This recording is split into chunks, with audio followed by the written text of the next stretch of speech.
Hello, welcome to Season 4 of How to Play D&D, the explainer podcast with one experienced Dungeon Master and one failed scriptwriter to discuss D&D topics.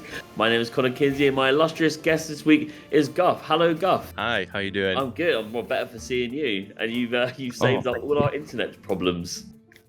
Yeah, thank you.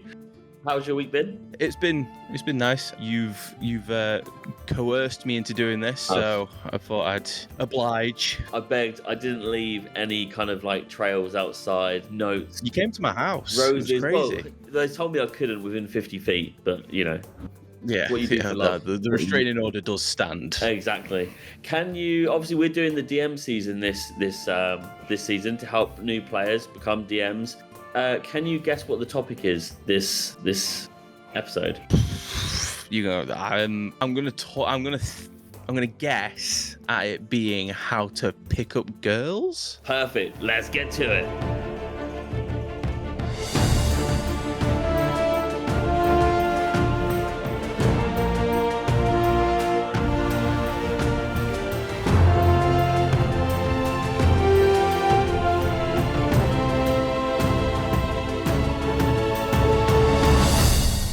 Okay, so today's episode is on improvising in D&D. Today's episode is about improvising in D&D. Improvising is arguably 90% of Dungeons & Dragons. It's also 95% of my ability to talk to women. It's also 100% of my ability to lie about talking to women. Do you agree, Guff? I don't talk to women, they scare me. Perfect. And that's how we got together. I came to you. Right. I'm going to ask you, this is your first time being asked the serious question now on the podcast. Oh, God. Ready? Yeah, okay. No pressure. Guff, I find myself hungrily chucking rusty nails into a big old bowl of salad and serving it to the local choir. Should I join in on the nutritious meal? What am I doing? Definitely not being a priest. Yeah, I wouldn't be chucking nails, that's for sure. No, you'd be chucking something attached to yourself. Oh yeah. Well, actually, this joke is going to come back round later as well, and there's no pun intended. I love it. What are you doing? You're obviously throwing up a barn. Yeah. That was fine. All right. Well, that's the most logical answer I've ever had. So thank you very much.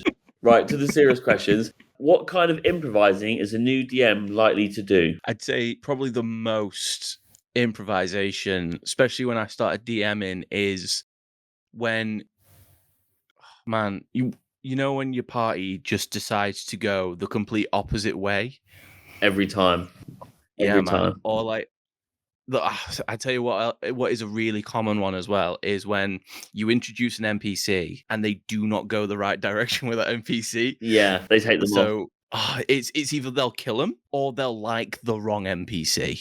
Yeah, they end up, the one that they're meant to kill, they tie them up, take them as a best friend, ends up not being the BBG you planned for, or like the person they're meant to get a quest from or an item, they're kind of like, I'm actually not phased about talking to them, when usually they talk to everyone. Yeah, no, it's like, you could pull some out like, oh, you see a urchin in the middle of the street crying, and the players will just be like, yeah, no, I'm gonna go look at what the shops. And I'm like, oh, for fuck's sake, man, come on, man, yeah, you can't play the game. And then you put in the shops, you do like pages of backstory for everyone in those shops, and they go, do you know what? We went to the shops last time, so I'm not actually going to go there this time. And you're like, how do we, as a new DM, make that work or not fear that? Yeah, you've got planning can only go so far. Yeah.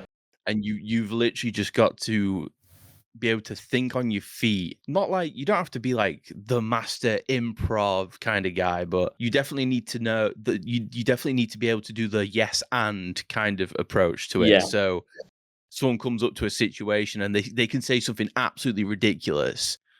And as long as you're not going no and like killing it dead, you're absolutely fine to like say no, but then carry on and give the reason why not. But the most fun you could possibly have is going along with the most unhinged player kind of mindset. Like I had a I did a campaign. Well, I'm doing a campaign. I'm in a homebrew campaign with some close friends of mine. One friend couldn't make it to my last session, so we did a campaign where it was just going to be the traveling to the next place. Yeah. And at the start of the session, they'd said, "We're going to go to the tavern," and I was like, "All right, sweet. They'll go to the tavern. They'll get drunk. They'll come back." It ended up me having to improv an entire 3-hour session, make 3 new storylines, I think there was about 8 new NPCs that I started to voice just in the moment, and it was one of the best sessions that I've had with those guys recently as well. So yeah, so that thing happens like we said in the kind of joke bit for the topic summary is like 90% of D&D will be around you plan, it won't go that way, and that's absolutely fine. And like if you can find ways to work with it, try not to say no at any point unless you're really kind of like you're just doing this to ruin the session kind of thing, and then you've got to put a no in. Then wing it. Which the next question is there ever a better time to improv over planning in a session? Arguably, you can definitely just improvise from the get-go. What do you think? Have you done that before? Oh yeah, I've there's been sessions where I've gone into it and it's been like I've wrote up like a really serious session, and then the players enter the room and you're just like, these guys are not in the mood to start like thinking about betrayal and like family members dying and like torture and shit. So I was like, oh man, you're gonna find a fun goblin and you're just gonna have the best time with him. And yeah, you've got to read the room sometimes. You're the DM, but you are kind of a bit of a therapist as well. Like people playing to escape, you know what I mean? And like we do that to DM, we DM to escape as well. So, you know. No, you do. And I think the most important thing is to remember that the DM is the DM, but you're also kind of like a player. Yeah. Like you're not doing it as a job, you're doing it because you find it fun. Yeah. So have fun with it. Don't feel like if you've got a module and it's scripted that one NPC is going to be saying this block of dialogue, you don't have to like read it through like verbatim. You can like take little bits out, like core information that you need, and bullet point them, and then just bullshit your way. Honestly, 100%. I would describe my DM style as I am a professional bullshitter. Yeah. I mean, it's like simple as that. It can be that. And like players also, I don't know about you, but when I'm DMing, we even have on our whiteboard where we play like the bullshittery box. So you get like the nat 1s and 20s for the players, nat 1s and 20s for the DM.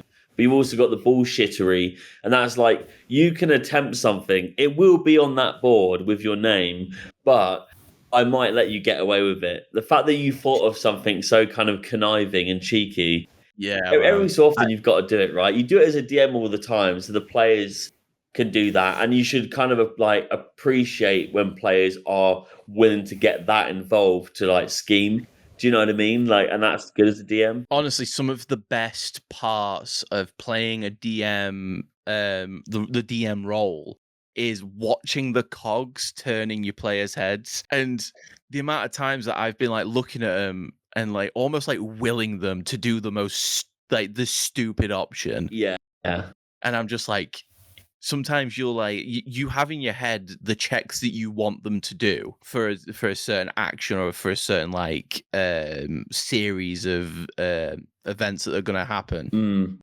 And sometimes you're just looking at them and you're just like, please do the stupid option because it's going to be so funny if you do. And I am a bit guilty in railroading the players into the silly option sometimes because I know they're going to find it more fun than just jumping over a pit. They're gonna make some kind of fucking rope ladder with hair and hempen rope and lanterns for some reason, and they're gonna try and get across, and it's just so much funnier to kind of unlock creativity within your players. Because we're all adults. A lot of us don't get to be creative in our day-to-day jobs. You know what I mean? So it's nice to be able to like almost return back to like kind of childhood, like I'm gonna do the stupidest thing ever, like kind of thing. 100%. Yeah, like I welcome it, and I like going to games. To be fair, the only games I've not enjoyed when I'm playing and someone is DMing is when it's not like that, and they're kind of there to do their own world, and you're just in it so they can see the end of it, and you don't want that. Yeah. They'll keep. You can throw all the rules out and all the guides, and really, it's just about players having fun. Yeah. I mean, The next question was like, should DMs welcome improvisation from players? Obviously, we've just said that they do, but is there a bad time for improvisation? So, is there a way, if you were going to be a new DM, you could give them tips on when's it good to kind of like redirect the players into kind of like follow what's going on here because it kind of benefits you, you know? If you're in like a side quest, or if you were already deviating from the main story, I would say that's always a good time. If you can see them like thinking about doing something else, I think that's when you play the DM card of just like, you are locked into this situation now. There's no getting out. Little reminder. I always think a little reminder helps when they're kind of having loads of conversations at the table. I wouldn't say metagaming, but they're genuinely kind of like, oh, I don't know where to go here because there's a few options. Yeah. I do kind of go, don't forget you've got this as a quest and you've got this as a quest. And it's a bit like a teacher reminding them of what they've got to do for the lesson.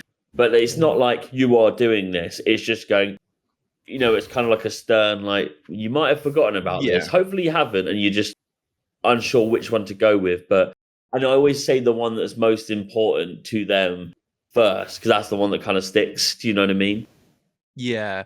I think as well, leading on from that as well, going into a combat scenario, the players might push for, I think it's okay to call that dead and just say, like the other day I had to tell my players, if you do this, there is a good chance you are not going to make it out alive. Yeah, I get you. And you kind of just have to, you can't tell your players to do anything. If they wanted to run that encounter, I was running it. Yeah. But if they did run that encounter, there is about an 80 to 90% chance I was going to TPK. And no DM, as much as you get those edgy DMs that are just like, oh yeah, I'm gonna run a super hard campaign and I'm gonna really fuck over my players. Nobody, if you're playing with your friends, you don't want to ruin it. You don't want to kill them all. They're not going to be back to play it. Players is fine. Yeah, they're not going to be back to play it if it's that hard. Like, my campaign is sweaty, and I make it difficult because I was playing games where I was like, this is great, but it's also very like, we've talked about on the podcast before. It's very wet. It's kind of very like, oh yeah, and then you come across some elves, and I was like, I really want it to be a bit like Dark Souls. I really want it to be like, fuck, I'm going into a room and it's not just a perception check, it's perception check or my life. But the difference is I'm DMing it and I'm never trying to put them in a place where they will die. It's just meant to kind of build up something in them to be like, God, this could go either way. And that's it. That's the most I want out of it, And talking about the combat thing, my campaign, we ran it last Monday, and it was essentially like there was a boss battle, but what they were meant to do was just gain an item from that battle and not actually go into combat. They're down 2 players. They're clearly outnumbered, and even just from the one enemy is too much. And I put in a series of encounters on tables so that when they were kind of stealthily, hopefully all stealth, doing these things, they still had things to do whilst they were trying to be quiet. They were like, that big guy, fuck it, I'm just going for him. And it was like, you were literally 2 players down, Yeah, you've got to kind of put those warning signs in and hope that they see them. But then kind of sometimes you have to like parent them and just be like, no, like a toddler going towards like a dangerous thing. Like, no, go back, go over there. You don't want to be over here right now. You are not in the place to be here. Yeah, exactly. But I think a lot of it is just maintaining the integrity of the party while also trying to have fun. Like, you don't like, you want those battles to be really fun. Yeah. But you don't want them to kill them. But you don't also want them to be boring. Like, you don't want them to flatten encounters, but you also don't want them to like die. So it's getting that sweet spot of scaring them. Yeah, exactly. And like, with the improvising, if they do go into it and you've warned them and they still willingly go, I've seen every sign, I'm going for it, then you have to kind of, it's not odd, it's not rare for you to be like, right, I'm going to now have to find a way in the moment to like change this up. So that maybe that enemy goes off, doesn't see them, you do a perception check, you don't see the players and it kind of wanders off before that combat can happen, or something happens to the enemy that it flees, or do you know what I mean? It's small things that, like, if there's a setup here and it's important and there's a reason for it to be there, but now is not the right time. Don't waste it. Use it somewhere else where it is the right time. Improvise that way round. Yeah, I think if you take a lot of influence from like stuff like Dark Souls and video games and stuff like that, sometimes in like a game, especially in Dark Souls, Elden Ring in particular, you will meet a dragon like halfway through the game. I think it's just outside like Mount Gelmir or something. Yeah. You hit it till about half health and then it leaves and you're just like, shit, where's that gone? Yeah, exactly. And I think that gives you that, and especially with players, it gives them such like a deep fear and like anticipation, because like that guy was solid. He nearly got us all down, and we only got him like to like bruises, and then he left. Yeah, even like it not reacting when you've done everything you can is a great. That always works, and you can, if that wasn't the plan, definitely use it as a tip. The last question is: can you give an example of when improvisation really benefited you as a DM? So is that does it someone wants to get something from the blacksmith? Do you all of a sudden go, right? They asked for a blacksmith. There wasn't a blacksmith in this town. Now there is. How does that kind of thing work? And like, do you have an example when it's really benefited you to like think on the spot? Yeah, I mean, I think I'm such a giver. I'm such a generous lover. So I think I normally do what I think is the best for the player in terms of just their own enjoyment, not in terms of like story progression, because I always think as long as the story's being progressed at some point, it's fine. So if they want to go off and do something stupid, I will absolutely improv the hell out of it. And like I said, I'm like a professional bullshitter. Right. So those guys lead me in one way and I just roll with it. But one way it really did help me was one of my players doesn't really role play. And so I was just like not half-assing the kind of improv with him, but I was just kind of like, oh yeah, but then there was like a glint of him like really getting into it. And so I leaned into that improv a bit more. I had like a whole scripted section that I was going to lay out. But then I could feel him leaning into like a different way. So it ended up him like, so the party disbanded and there was like a year time gap in my campaign. Right. Like in-game year. Oh, okay, in-game, yeah. And one of them, they all disbanded because basically they unleashed like the BBEG and everybody knew it was them because they were like deceived into it. And one of them, who like the one who doesn't really role play much or is he's not as confident, went away. I scripted it, like I said, I scripted this entire encounter, but then he ended up he ended up being friends with this really old guy in this weird random village that I just cooked up. And it ended up being like a good like 30 minutes of this old guy and him just kind of talking over like a couple of weeks. Yeah. And then at the end, he just had this like huge connection with this like random old guy. And then the old guy died. I killed him. Lovely. What a great, a generous lover. Well, this is the thing. I needed to railroad him back into the party. Game. So I was like, right, that guy that you've known wrote you a letter telling you to, not let these days be lost without your friends in your party. Nice. And it was just like a fuck off and go back to your party. Yeah. Stop talking to this old guy. That's so good. I was not expecting that as you went through that.